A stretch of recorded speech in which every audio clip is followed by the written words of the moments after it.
নমস্কাৰ সকলোকে পুনৰ স্বাগতম জনাইছো আমাৰ অন্য এটা job informative ভিডিঅ'লৈ।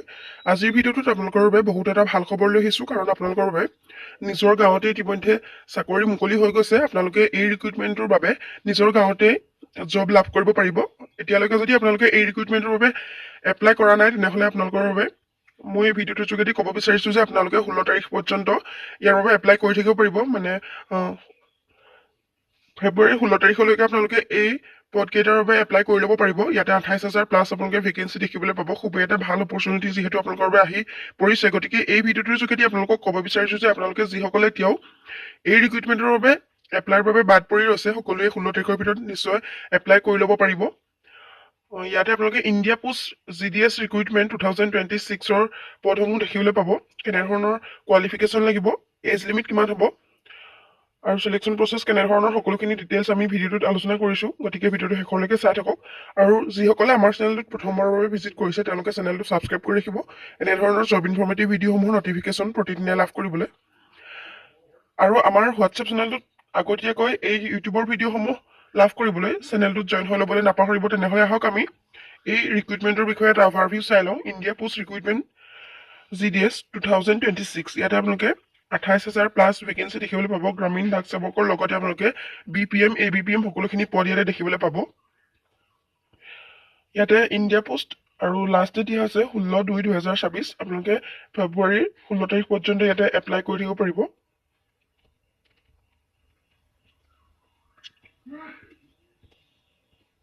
Name of post হৈছে গ্ৰামীণ ডাক সেৱক বা GDS।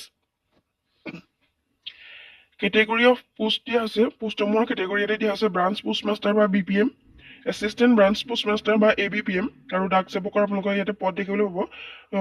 নং অফ পোষ্ট দিয়া হৈছে 28,000 প্লাছ পোষ্ট, আৰু নং অফ পোষ্ট ইন আছামৰ বাবে ইয়াতে 639টাকৈ আপোনালোকে পদ দেখিবলৈ পাব। আৰু নেম অফ অৰ্গেনাইজেশ্যন হৈছে ইণ্ডিয়া পোষ্ট। ইণ্ডিয়া পোষ্টৰ ফালৰ পৰা পদখিনি মুকলি কৰি দিছে, আৰু ইয়াতে আপোনালোকে অসমৰ বাবে 639টাকৈ পদ খালী হোৱা দেখিবলৈ পাব।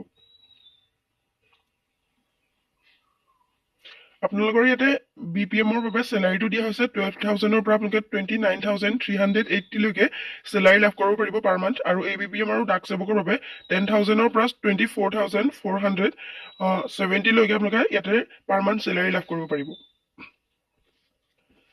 ইয়াৰ পাছতে বিভিন্ন ধৰণৰ এলিজিবিলিটিখিনি ইয়াতে দিয়া হৈছে। এজ লিমিট আপোনালোকৰ দিয়া হৈছে 18ৰ পৰা যিসকল 40 বছৰৰ কেণ্ডিডেট থাকে তেওঁলোকে ইয়াতে এলিজিবল হ'ব। আৰু আপোনালোকে এজ ৰিলেক্সেশ্যন লাভ কৰিব পাৰিব। 18ৰ পৰা 42 এইটো আপোনালোকৰ জেনেৰেলৰ বাবে দিয়া হৈছে। আৰু বাকী কেটেগৰীখিনিৰ কাৰণে ইয়াতে ৰিলেক্সেশ্যনসমূহ দিয়া হৈছে।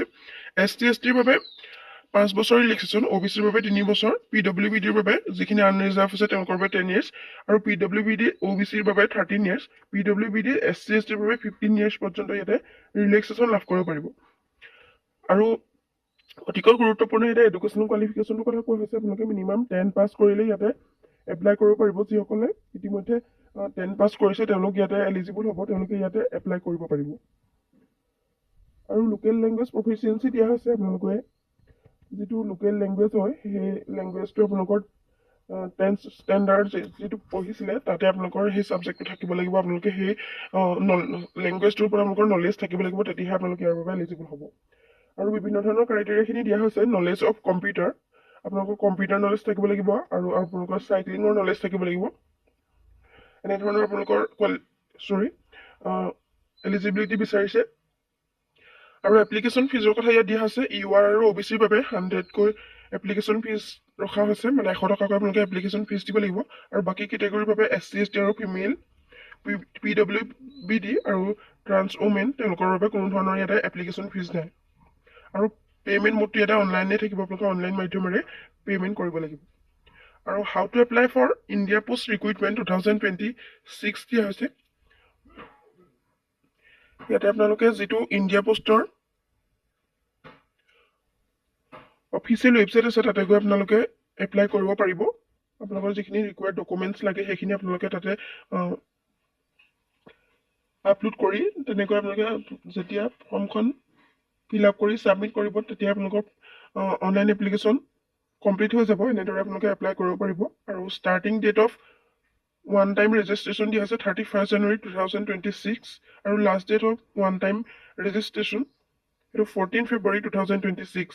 আপোনালোকে 31 জানুৱাৰীৰ পৰা 14 ফেব্ৰুৱাৰীলৈকে ওৱান টাইম ৰেজিষ্ট্ৰেশ্যনটো কৰিব লাগিব আৰু অনলাইন এপ্লিকেশ্যন ছাবমিশ্যন ডেট দিয়া হৈছে ষ্টাৰ্টিং ডেটটো হৈছে 2 ফেব্ৰুৱাৰী 2026 আৰু লাষ্ট ডেটটো হৈছে 16 ফেব্ৰুৱাৰী 2026 আপোনালোকে 2 ফেব্ৰুৱাৰীৰ পৰা 16 ফেব্ৰুৱাৰীৰ ভিতৰত অনলাইনখিনি কৰি শেষ কৰিব লাগিব আৰু সিলেকশ্যন প্ৰচেছৰ কথা দিয়া হৈছে আপোনালোকৰ ইয়াতে শ্বৰ্ট লিষ্টিং কৰা হ'ব আপোনালোকৰ মেৰিট লিষ্ট বেচিছ হ'ব ইয়াতে আপোনালোকৰ কোনো ধৰণৰ লিখিত পৰীক্ষা নহয় আপোনালোকৰ মেৰিট বেছ এটা আপোনালোকৰ শ্বৰ্ট লিষ্টিং কৰিব তাৰপিছত আপোনালোকৰ ফিজিকেল ডকুমেণ্ট ভেৰিফিকেশ্যন হ'ব তেনেদৰে আপোনালোকৰ সিলেকশ্যন প্ৰচেছটো হ'ব ইয়াতে যদি আপোনালোক এলিজিবল আৰু ইণ্টাৰেষ্টেড হয় সকলোৱে এপ্লাই কৰি ল'ব পাৰিব 16 ফেব্ৰুৱাৰীৰ আগত